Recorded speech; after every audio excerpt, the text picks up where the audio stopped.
नितेश और आपका स्वागत है एन के लाइफ साइंस चैनल पर।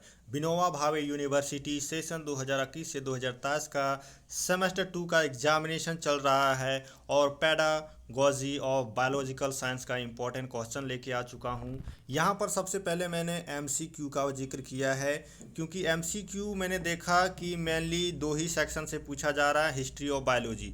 कि बायोलॉजी का जैसे जैसे डेवलपमेंट जोन जोन सा साइंटिस्ट ने किया है, जिस जिस चीज़ का किया है उससे रिलेटेड क्वेश्चन पूछा जाता है। जैसे माइक्रोस्कोप का डिस्कवरी किसने किया, सेल का डिस्कवरी किसने किया, लॉ ऑफ इवोल्यूशन किसने दिया है, इस टाइप से सवाल देखने को मिलता है।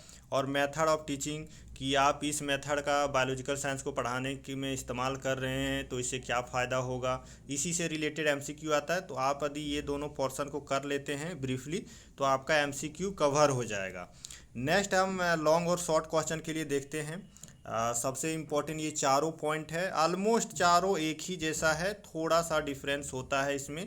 तो उसको आपको कवर कर लेना है। एम है, ऑब्जेक्टिव है, नेचर है और स्कोप पढ़ लेना है बायोलॉजिकल साइंस का। एम देखिए लॉन्ग टर्म गोल होता है और ऑब्जेक्टिव जो है शॉर्ट टर्म गोल होता है।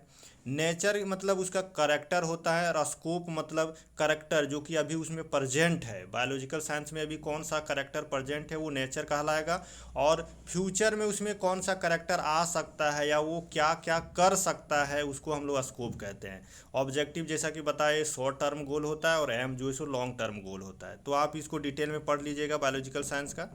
और उसके बाद पैडागॉगी एनालिसिस, कोई भी एक टॉपिक का पैडागॉगी एनालिसिस आपको दे दिया जाएगा। जैसे में यहाँ पर टॉपिक रहेगा फोटोसिंथेसिस है या फिर डाइजेस्टिव सिस्टम, रिप्रोडक्टिव सिस्टम, तो उसको पैडागॉगी गॉगी एनालिसिस करना है। शायद मैं प्रोनाउंसिएशन जो है सो पैडागॉजी होता है, मेरा आदत हो गया है तो मैं यही बोलता हूँ, उसके लिए सॉरी।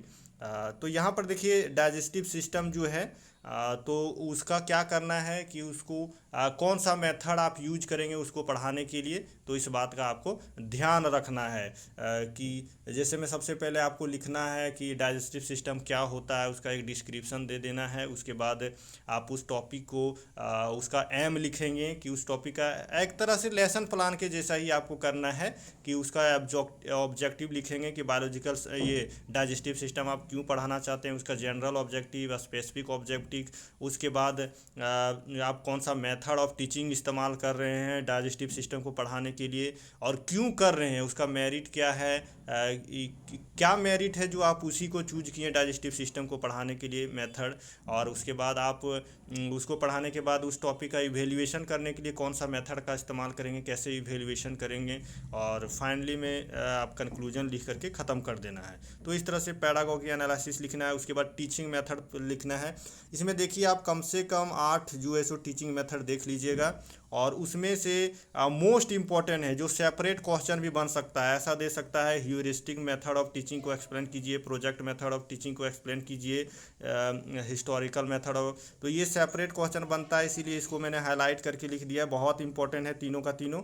आप टीचिंग मेथड में कम से कम 8 मेथड पढ़ लीजिएगा, आपको 8 मेथड लिख देना है, उसमें से एक मेथड को एक्सप्लेन करना रहेगा। तो कोई भी आप एक ह्यूरिस्टिक और प्रोजेक्ट ये तीनों तैयार कर लीजिएगा, ये तीनों में से कोई एक आप उस टाइम एक्सप्लेन कर दीजिएगा, तो ये आपका हो जाएगा तैयार। उसके बाद करिकुलम डेवलपमेंट करना है, किन किन बातों का आप ध्यान रखेंगे बायोलॉजिकल साइंस का करिकुलम बनाने के दौरान, ये आपको इसमें लिखना है। तो यहाँ फैक्टर लिखना है डिटरमाइनिंग बायोलॉजिकल साइंस करिकुलम, तो ये आप कर लेंगे।